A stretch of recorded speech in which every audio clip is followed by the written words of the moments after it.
Я геологией начал заниматься в 7 классе, когда меня по географии учила Альбина Рафисовна. Ее руководством я начал заниматься геологией.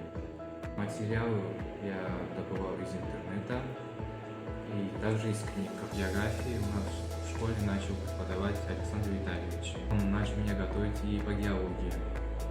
Он давал мне всяческие материалы, и их я заучил, а также давал практические знания в области минералогии и палеонтологии. В геологии мне нравится как раз именно минералы и горные породы, а также окаменелости, потому что с детства я любил биологию и увлекался динозаврами, а окаменелости это как раз окаменелости динозавров. В семье меня поддерживают в моих увлечениях.